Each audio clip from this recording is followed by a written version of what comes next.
Bismillahirrahmanirrahim. Alhamdulillahirabbil alamin. Allahumma shalli wa sallim ala sayyidina Muhammadin wa ala alihi wa sahbihi ajma'in. Assalamualaikum warahmatullahi wabarakatuh.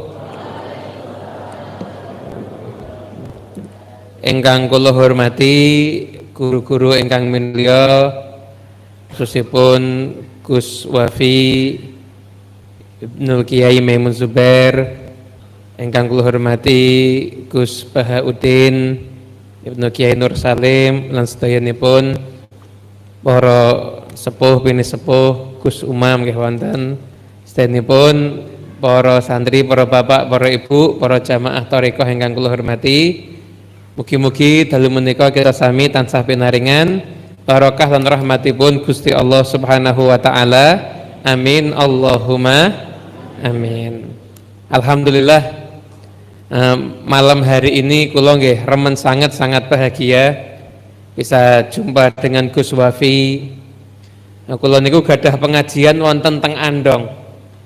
Kebetulan kula teng mriku ngaji kitab kecil Gus, Risalatul Jamiah. Itu karya Habib Ahmad bin Zainal Habsyi, cuma tauhid, dasar, fikih, kemudian tasawuf. Nah, di malam minggu yang berikutnya niku kalau tidak salah rutinannya Gus Wafi. Rutinannya Gus Wafi. Nah, sebagian temanku di sana yang thariqah, jadi senangnya itu seneng pikiran, senangnya itu ikut thariqah, nanya sama saya, Habib, kalau saya ikut ngajinya Gus Wafi menurut jenengan pripun? Saya jawab, cocok, saya sangat. Kenapa? Karena nyun ngapunten, kalau yang bicara masalah ilmu thariqah itu orang yang tidak pernah kenal syariat, jadinya ngawur. Tapi kalau sudah ada orang yang kenal ilmu syariat, berguru dengan sanad yang jelas, bicara masalah thariqah, dan itu berarti sudah berada pada jalur rel yang benar. Itu saya bilang, kalau bisa jenengan ikut ngaji. Kalau belum mau ikut, misalkan ada bed dan sebagainya, belum mau ikut dulu, monggo. Tapi yang jelas jenengan mulai ikut ngaji. Siapa tahu setelah ngaji akhirnya ikut yang selanjutnya. Alhamdulillah kula nggih remen sanget saged panggil kali Gus Baha. Terus terang niki saya ini dipeseni sama banyak Habib dari Pasar Kliwon. Kalau mau ketemu Gus Baha minta diajak. Kalau mau ketemu Gus Baha itu minta diajak. Jadi kapan-kapan daripada saya bawa Habib sak Pasar Kliwon ke Narukan kan repot akhirnya. Nah, lebih baik kapan-kapan Gus Baha mau saya bawa ke rumah saya kumpulkan sama Habib-Habib insyaallah. Alhamdulillah. Ya, supaya perkumpulan pokok ini saya tidak niat ngaji, saya niatnya silaturahmi mawon nggih. Nah, soalnya niki prinsipipun nggih. Niki nek kula tak gaya tok tawaduk sithik niki. Idza ja'al ma batalat tayammum. Kalau sudah ada air ya berarti enggak boleh tayamum, ya langsung wudhu dan mandi. Kula niki jadi debu mawon. Cuma ya alhamdulillah kadang-kadang debu itu masih kanggo. Kenapa? Buat yang habis dijilat sama anjing. Jadi ya alhamdulillah isrodok kanggo insyaallah. Idhohnya, kitab idhohnya. Hadirin para bapak, para ibu ingkang kula hormati, tadi di depannya Gus Baha ada kitab, ya kula tak nggawa kitab juga ya. Tadi Gus Baha nerangaken masalah ihya, dan memang masya Allah para sanad para romo kiai niku kan itu cinta dengan kitab ihya, dan subhanallah memang para habaib pun juga berada di jalur yang sama. Jangan kalau ke tempatnya para habaib yang peninggalan habaib sepuh terdahulu, seperti jenengan Kang Gresik, peninggalannya Habib Abu Bakar Gresik, itu pengajian rutinnya yang ngajinya ihya. Setahun sekali kalau hal dihatamkan. Jenengan kalau ke Pasuruan, tempatnya Habib Ja'far bin Syekhon, dulu Habib Ja'far bin Syekhon itu gurunya Kiai Hamid, tempatnya Habib Alwi bin Segaf As-Segaf, niku gurunya Kiai Ahmad Jufri, gurunya Kiai Murtadho yang mendirikan Pondok Besuk, itu ngajinya juga Ihya. Jadi kan ke Solo ke tempatnya peninggalan Habib Alwi, Habib Anis, ya sami, di sana juga ngajinya kitab Ihya. Dan memang para ulama itu menyatakan ciri-ciri ulama dunia, ulama su itu tidak senang sama kitab Ihya. Kenapa? Karena aibnya dibongkar di situ. Jadi ulama su itu kalau kitab Ihya wanyel, godeng. Kenapa? Aibnya dibongkar di situ. Ciri-cirinya begini-begini niku. Kan bab ulama su niku kan panjang niku di kitab Ihya niku. Makanya enggak ulama enggak pernah su. Ya enggak pernah ulama enggak bisa jadi su ratu aman sih. Ratu aman niku. Masya Allah kitab Ihya niku memang benar-benar kitab idola. Kulo juga jadi baca ya, karena yang ikut santri yang sudah paham ya enggak usah dijelaskan. Nah, tahsilul hasil nggih. Yang belum paham baru dijelaskan. Nah, di antara kitab Ihya niku Imam Ghazali niku memang konsepnya niku luar biasa. Dan subhanallah para habib niku dari dulu pegangan cepengan kali kitab Ihya niku luar biasa. Niku wonten Habib naminipun Habib Abdullah bin Umar bin Yahya. Pendapatnya sering dikutip teng kitab Bughyah niku. Itu pernah beliau keponakan dan murid saking Habib Abdul bin Husain bin Thahir ingkang nyerat kitab Sulamut Taufik. Nah, itu kakak beradik Habib Abdullah bin Husain bin Thahir itu ulama besar, kakaknya Habib Thahir bin Husain bin Thahir juga ulama besar. Ini beliau Habib Abdullah bin Umar bin Yahya ketika ditanya, "Gimana keadaan pamanmu?" Niku jawabipun, "Takhalla 'anil muhlikat wa tahalla fil munjiyat wa wasfuhu al-ihya wa ziyadah." Kalau ditanya sifatnya, jeneng rubul muhlikat yang di kitab Ihya, takhalla enggak ada. Rubul munjiyat tahala ada di situ semuanya, dan sifatnya Ihya bahkan lebih daripada itu. Quran itu memang ibadahnya luar biasa, nulis kitabnya ilmunya juga luar biasa. Jadi intinya pun kalau saya mau membahasakan sebenarnya para habaib dan kiai niku masyrabun wahid walau kan ala mahim syatta. Jadi masyrabnya itu sama, namun dalam beberapa qadhiyah long antar habaib aja kadang pemahaman ada yang berbeda, begitu juga antara habib dan kiai semuanya juga kadang ada pemahaman yang berbeda. Namun masyrabnya, tempat minumnya itu berasal dari tempat minum yang sama, sanad-sanadnya pun juga sama. Ya mugi-mugi kita nggih termasuk tiang ingkang masuk golongan menawi mboten dados ulama, dados pecinta ulama insyaallah nggih. Amin Allahumma amin. Lho niku terkenang sekali dengan wafatnya Mbah Mun, dengan wafatnya Mbah Mun. Kanten beberapa hari sebelum Mbah Mun wafat, niku di awal Dzulhijjah, niku kula mulai ngaji kitab Al Ulama Ul Mujaddidun. Ya saya dapat dari Mbah Mun ketika sowan, pernah kiriman dari Gus Bahak juga, dapat kitab Ulama Ul Mujaddidun. Itu saya sama santri kumpul, ayo kita sekarang ngajinya ini. Begitu kita kaji niku dapat 2 pertemuan, niku langsung pikantuk kabar Mbah Mun kapundhut. Jadi saya tuh di Solo itu nyun ngapunten seakan-akan ya terpukul ya kehilangan. Dan alhamdulillah kula kalih santri-santri nggih damel tahlil, yasin tahlil khusus buat Mbah Mun ketika itu. Khusus buat Mbah Mun kita buat yasin tahlil. Karena kita begitu kehilangan dan kepergian beliau. Ulama yang memang benar-benar sudah, yang kalau kita lihat sifat ulama al-akhirah ngitung mriku sedaya.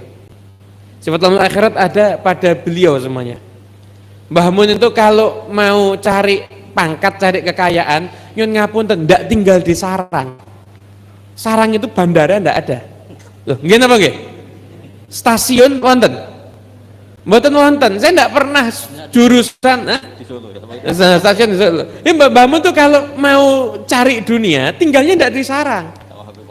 Nah, kalau mau cari dunia tinggal di Jakarta, kira-kira yang mau ngasih tanah hektar-hektaran banyak napa mboten? Kathah napa mboten? Kathah, tapi ya memang nggak cari dunia. Nggak cari dunia. Tinggal tempatnya sarang-sarangnya pucuk wis perbatasan sama Tuban. Saya pernah niat mau sowan Mbah Mun itu ke Blasuk. Saya cari jalan, keranten supirku wekdal niku ya rada enggak ya. Mau ke tempatnya Mbah Mun, lewatnya Randu Blatung Blora. Niku dalane Masya Allah mujahad tenan niku. Tirakat tenan. Subhanallah sudah sampai kota, sudah sampai Rembang, kalau waktu itu mau ngaji di Juwana Pati. Sudah sampai Rembang, alhamdulillah sudah sampai, nanya-nanya tempatnya Mbah Mun di mana? Diketawai sama orang. Jenengan ke sana terus ke sana nggih. Sampai berapa lama? Kinten-kinten 1,5 jam. Loh, masih 1,5 jam ternyata. Niku pun dugi Rembang niku kula perjalanan dari Solo sudah 8 jam gara-gara kebelasok niku wau. Akhirnya keranten kula siapa itu? Ya pokoknya niku, pokoknya itu. Wahyudi. Bawali itu kok anu Beb, kalau sudah maghrib sudah ndak terima tamu. Padahal saya sampai di Rembang itu salat itu setelah 8 jam itu jam 5. Akhirnya mboten saged sowan, bisa ketemu, alhamdulillah pernah ketemu di majelisnya Habib Syekh, tapi ndak kanggo resmi. Lagi wonten santri kula waktu jenengan datang ke rumah kan ketemu jenengan. Cuma ini saya ajak lagi pengen ketemu. Kenapa? Lain ketemu dulu ndak sah. Kenapa? Belum viral. Jadi belum sempat foto katanya gitu. Nah, saya waktu itu ketemu sama Mbah Mun empatnya Habib Syekh, cuma ndak sah karena baru musafahah. Akhirnya ketemu waktu diundang sama Gus Ubab di Al Anwar 2 niku, akhirnya bisa sakit ketemu. Alhamdulillah. Nah, jadi para bapak ingkang kula hormati, iki nggih kula lajeng ngaji mawon. Saya tadi tertarik subhanallah. Saya kemarin ini termasuk min barakati corona. Saya termasuk orang yang rodok syukur dengan adanya corona. Rodok syukur, tapi tidak berani syukur banget niku mboten wantun kula. Keranten sing ngenes ya rada akeh soalnya. Wonten niku video ada orang bengak-bengok di pinggir jalan, corona minggato. Karena sudah saking stresnya mungkin. Karena dengan wasilah adanya corona saya bisa duduk sama santri-santri yang khusus, karena kalau umum rame kan tidak boleh. Waktu itu kan Solo termasuk zona merah, malah katanya sekarang zona hitam. Wallahu a'lam, sebelum mboten ngertos bab niku. Kersane sing zona-zona niku wis zona merah, kadang zona hitam. Tak bilang bariki wonten zona pelangi. Wonten zona pelangi. Niku jadi alhamdulillah bisa menghatamkan banyak kitab. Di antara kitab yang kita hatamkan itu kitab judulnya Idhahu Asrar Ulumil Muqarrabin. Idhah menyingkap, menjelaskan, asrar rahasia-rahasia, ulum ilmu-ilmu, muqarrabin para wali. Jadi kitabnya ini artinya menyingkap rahasia ilmu para wali. Nah, kitab menika karya Habib Muhammad bin Abdullah bin Syekh Al-Idrus. Beliau tapi hidupnya dan wafatnya di India. Jadi dari Hadramaut hijrah ke India, dakwah di sana. Dan kitab niki adalah kitab favoritnya Habib Abdullah Al-Haddad. Habib Abdullah Al-Haddad niku ingkang damel Ratib Haddad nika itu baca kitab ini, kemudian kalau hatam diulang lagi, hatam diulang terus begitu. Dan memang kitabnya Habib Abdullah Haddad niku memang ada maziyah tersendiri, Niku wonten tiang dari Eropa, Gus. Niku sempat ngaji di Tarim, kemudian nerjemahkan kitabnya Habib Abdullah Haddad. Dia balik, kalau nggak salah di satu negara di benua Amerika, nggak salah. Kalau mboten nonton nyebut merek keranten takut UU ITE ini lah saiki bahaya. Itu dan salah satu negara Eropa atau negara Amerika niku berdakwah, jatahnya ngaji itu sama orang-orang penjara. Jatahnya ngaji itu sama orang penjara. Akhirnya dia bingung, dibagi kitabnya Habib Abdullah Haddad yang sudah ditranslate, diterjemahkan ke bahasa itu. Alhamdulillah dari sekian banyak yang di penjara itu banyak yang masuk Islam. Keranten mos kita pun Habib Abdullah Al-Haddad. Ada juga yang itu nyebarkan nusohnya Habib Abdullah Haddad, itu 4.000 cetakan itu dibagi-bagikan di Eropa. Nggak salah kitab Sabilul Iddikar, itu dibagi-bagikan, yaitu kan perjalanan umur manusia. Itu orang-orang yang ketika itu belum muslim, baca itu tertarik sampai angka akhirnya, angka total yang masuk Islam dari nusrah yang disebarkan itu 1.500 orang. 1.500 orang. Nah, karena memang barokah, terus ilmu ada, barokah juga luar biasa, nggih. Al ilmu kathir wal barokah qalil walladzi yajma'u bainahuma aqal. Itu kalau ulama dulu. Nek saat niki al ilmu qalil wal barokah aqal saat niki. Walladzi yajma'u bainahuma aqallul aqal.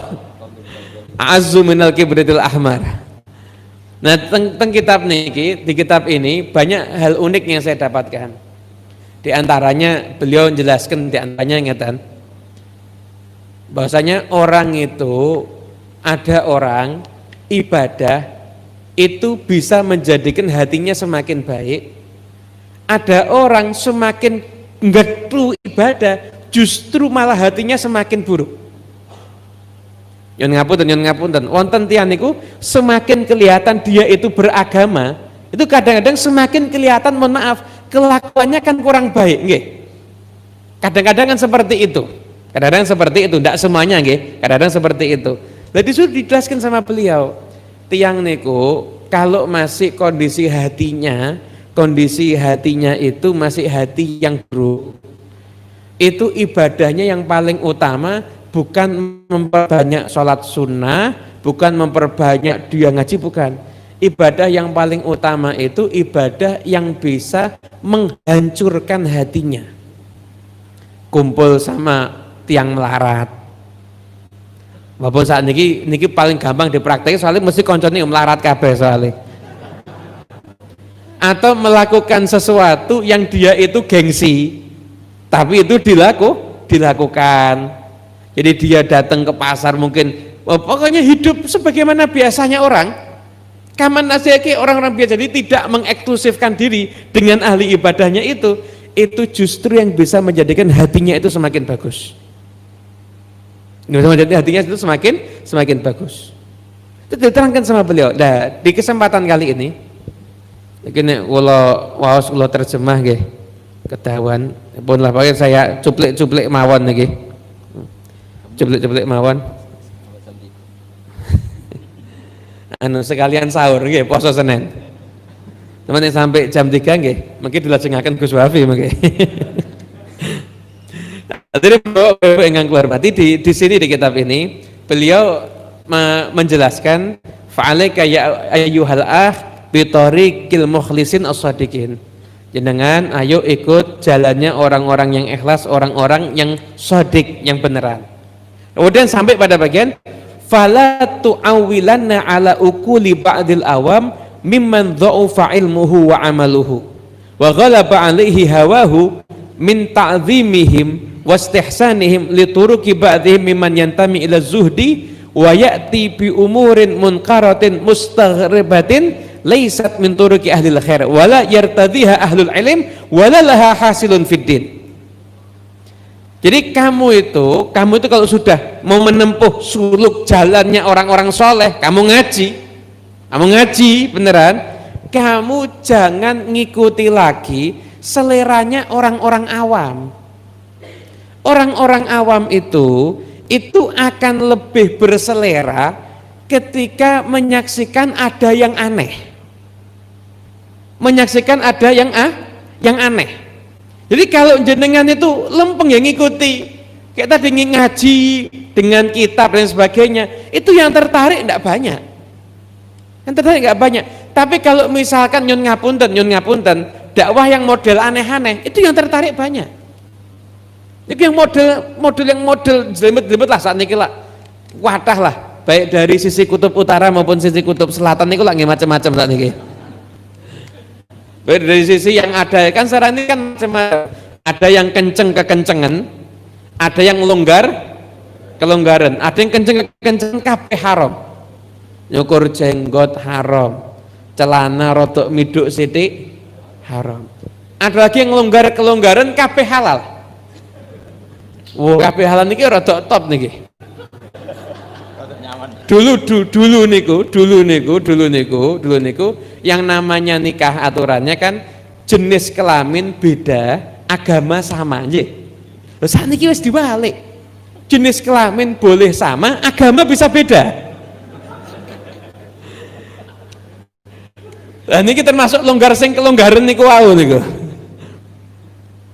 Nah, jadi yang model kayak gitu-gitu tuh yang dianggap menarik. Dianggap menarik. Nah, saya tuh baru kemarin, saya tuh memang di pasar di tempat kita tinggal, saya tuh kalau ngaji itu mesti saya ngambil bab fikih. Karena kebetulan banyak yang sudah tidak mau ngaji fikih ustadznya. Nah, ngaji fikih niku paling berat. Berhadapan dengan tradisi salah masyarakat. Niku paling berat. Di mana-mana nyun ngapunten, panitia masjid itu kalau terima hewan kurban, kulit dijual apa enggak? Lah kalau cara yang jual mesti ngikuti aturan, serahkan fakir miskin, ditamlik, nanti fakir miskin jual, kan enggak ada masalah. Ini enggak mau. Mas nek nganggo ngono-ngono ku ya ribet. Jadi ahli fikih yang harus menerangkan. Dan kalau ahli fikih itu sudah memberikan hukum yang enggak bisa ditawar. Lho kitabnya ngono kuwi. Perkara yang sudah mujma' alaih, kalau yang ada khilaf ya kita sampaikan. Habib satu kambing niat kurban sama akikah boleh apa enggak? Imam Romli boleh, enggak apa-apa. Wis saiki sing enteng-enteng wae. Yang kenceng-kenceng lah, wis sing enteng wis kadang ora kuat atau sing kenceng soalnya. Enteng mawon niku mboten kuat napa mleh sing kenceng. Tetapi yang sudah perkara-perkara yang sudah disepakati ya kadang-kadang enggak bisa kita tawar. Bisa kita tawar. Malah wonten nyun ngapun pertanyaan, wonten tiyang niku punya kebiasaan itu kalau ke masjid itu ngecas HP niku nunggu di masjid. Ngirit listrik omahe soalnya. Jadi ben omah niku tetap stabil makmur, masjidnya sing rotok bangkrut. Mandi saja ke masjid. Madu sewe ning masjid. Itu masjid yang di Andong, jangan sebut merek deh. Masjid yang di sana itu. Pas kadung ya. Masjid yang teng mriku niku itu nyun ngapun dan kadang-kadang mandi di masjid mimi gabah ya teng masjid. Mimi gabah niku ya teng masjid. Nah ketika saya bilang tidak boleh, fasilitas masjid itu bukan punyanya takmir, bukan punyanya bendahara, bukan punya tonggone masjid. Di masjid niku barang wakaf, digunakan untuk kemaslahatan kemakmuran umat makaf. Jadi yang urusan pribadi ya ndak entuk. Mosok mimi gabah masjid ki ya ndak pantes ta ya. Masjid dipakai buat mimi gabah. Miku malah nesu. Ah nek ngono ra entuk sesuk masjid tak tutup ora nek sing sosok ning masjid. Nah malah mumet. Saya memang resikonya ngajar fikih nggih ngoten niku. Jadi kita yang sudah berada di jalur ilmu, pokoknya kita jangan kita terpancing untuk tidak mau fokus kita ngikuti selera masyarakat atau tradisi yang salah. Tapi tugas kita adalah latu ala ma bu'itsa bihi rasul. Kasih tentu menunjukkan kepada tujuan diutusnya para rasul. Napa nggih ngenal Gusti Allah, ngelampai aturane Gusti Allah pun niku mawon tugas kita. Dan itu kita dapati melalui sanad sampai nyambung ke para ulama. Kadang-kadang Masya Allah zaman sekarang ini ya macam-macam. Ini ada cerita anekdot nih. Ini cerita anekdot. Tidak tahu ini kejadian bener apa enggak. Itu dulu ada satu ustadz, tidak berani nyebut kiai apa gus, tidak berani ustadz mawon. Ustadz itu lah lebih umum, semua aliran kan masuk, nggih. Nek kiai atau gus ini mung aliran dok, nggih. Nek ustadz itu semua aliran masuk biasa nih. Semua ormas masuk nek ustadz niku. Apa syekh niku semua ustadz masuk. Wonten syekh ngoten niku gadah pondok pesantren. Nah, santri diundang mungkin tahlilan tempatnya tetangga sebelah. Santri kebetulan punya ayam, diambil ayamnya disembelih. Ayam diambil disembelih dimakan sama syekhnya tadi itu. Santri bingung, golek iki pite yo ilang siji. Nah, ketika santri bertanya-tanya terjadi kasak kusuk, ustadz ngomong, syekh niku ngomong, kowe ojo protes. Lillahi ma fis samawati wal ard. sedaya sing teng bumi teng langit niku kagungane pangeran, ndak boleh protes. Oh nggih, ilmu masuk, transfer ilmu niku. Nah, kemudian ustadznya seminggu kemudian undangan pengajian Murado'adoh ke Sumatera 3 hari. Santri kebetulan jatah makan rodok berkurang, ditinggali beras rodok sithik. Lah, kebetulan ustadznya sing diparo niku wedhus. Ya akhirnya wedhus dijiko dibeleh mayoran. Sing dipilih sing wedhus sing paling gede dhewe. Selesai ustadznya datang hari kesekian, loh wedhusnya kok ilang siji sing gede dhewe. Kumpulkan santri semuanya. Sapa sing nyolong wedhusku? Jawabannya simpel, ngapunten Syekh, ngapunten Ustadz, lillahi ma fis samawati wal ard. Semua yang di langit dan di bumi itu miliknya Gusti Allah. Kalau Ustadznya dijawab, tapi nek wedhus yo kegeden dul. Intine pun niku nek saya ditanya Habib itu termasuk aliran apa? Niku bukan termasuk aliran sesat, niku aliran sesaat niku. Sesaat edan niku. Jadi kembali lagi ke to the point, ke pembahasan. Intinya memang mau jadi pendakwah, mau hidup yang lurus di tengah-tengah masyarakat yang masih begini niki nggih. Yang masih apalagi sekarang niki era medsos. Orang itu kalau dengar nama Habib atau Kiai itu bayangannya bukan Hatam Fathul Mu'in dulu Gus. Bayangannya niku suwuk ngobati wong kesurupan. Jenengan mesti kan pernah disowani dengan ngobati wong kesurupan, mesti pernah niku. Bener pernah itu kok dengar imit Habib Kiai niku satu suwuk ngobati kesurupan, kemudian ngasih ijazah nggo utang habaib dan kiai sekarang niku ngoten niku. Lah ini yang harus kita luruskan, saya itu saya niat terus pun kula niku setelah bar corona pokoknya saya di mana-mana ngaji, pokoknya saya kalau ndak membawa kitab saya membawa kertas. Persane wong ngrungokke apa sak karepmu, pokoknya saya mau menyampaikan ilmu. Kenapa? Karena kalau kita ndak membiasakan tradisi baca kitab begini, dan ngapunten kalau sekedar mubalek kabeh iso. Dari mubalek semuanya bisa, tapi kalau wani maca kitab lagi sing rada angel. Ya bukan untuk sombong, tapi untuk menghidupkan tradisi keilmuan. Jadi nanti kita ingin mungkin setelah kita ndak ada, maka kenangan orang terhadap kita adalah ya ulama itu ya yang ngaji kitab. Karena memang tadi itu benar yang dalam Gus Pak, kita ini kalau ngadepi wong kampus ya rada angel. Yang namanya dunia keilmuan itu di pesantren dianggap hebat, kita itu kalau bisa nukil pendapatnya ulama lain. Pendapatnya ulama itu yang dianggap hebat. Tapi kalau di kampus itu gitu ndak hebat, plagiat. Yang hebat itu yang menurut saya. Padahal nggak ada yang mau nurut sama dia, kan repot ini. Nggak ada yang mau nurut sama dia, kan repot ini akhirnya. Lah, Anda bayangkan kalau semua barang urusan agama niki pakai menurut saya, repot apa enggak? Cara wudu wis beda-beda loh akhirnya. Nek cara kula sing ngentut mburi ya sing diusap mburi aja rai. Lho niku kan menurut saya niku akhirnya. Tapi kan akhirnya karena kita ini kan dikawal dengan ilmu, dikawal oleh para ulama, akhirnya kita berjalan ngikuti sanadnya para ulama. Beruntunglah jenengan yang menjadi murid dari guru kita Kiai Maimun Zubair. Kenapa? Karena beliau secara sanad keilmuan dengan guru-gurunya niku jelas. Bahkan bukan cuma sanad yang beliau dapatkan, ittiba, beliau pun juga peneladanan yang luar biasa kepada para pendahulunya yang soleh. Semoga Allah munculkan penerus Kiai Maimun Zubair dari putra-putranya, dari murid-muridnya, dari pecinta-pecintanya, dan menerus semua para ulama yang lainnya. Saking kula cukup semanten, mboten sah jangan panjang. Kalau bahasa Gus Koyo makruh mughaladhah nih. Kalau ceramah kedawan niku makruh mughaladhah.